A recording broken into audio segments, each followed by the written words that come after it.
In today's video, I am going to teach you how to create tasks and projects in Zoho Projects. Let us start by creating a project, because tasks always live inside a project. Once you are logged into Zoho Projects, look to the left sidebar and click Projects. This takes you to the main area where all of your projects are listed, so you can manage what is active and what is coming next. Next, go to the top right and click the New Project button. A form will open where you will define the basics of your project. Start by entering a clear project name. Choose something specific that your team will recognize quickly, since this name will show up in navigation menus, task lists, and reports. After that, select a project layout. Layouts help organize the fields and structure of your project, so pick the one that best matches how you plan to track work. Then set your start date and end date.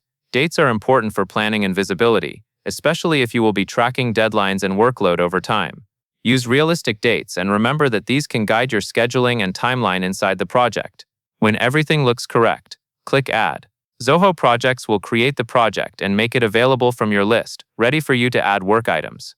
Now let us create a task inside that project. In the left sidebar, open your project by selecting it from the list.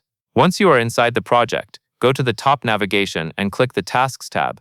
This is where you will add and manage individual pieces of work for the project. In the top right, click the Add Task button. A new task row will appear so you can enter details quickly. Type a task name that describes the work clearly, then press Enter to save it. Keep task names action-focused, so it is obvious what needs to be done. If you want to add more detail right away, you can optionally assign the task or add a due date. On the task row, click the assignee icon to choose who will own the task. You can also click the due date field to set a deadline. Assignments and due dates help keep accountability clear and make it easier to stay on schedule. That covers everything you need to know. And that is all there is to it.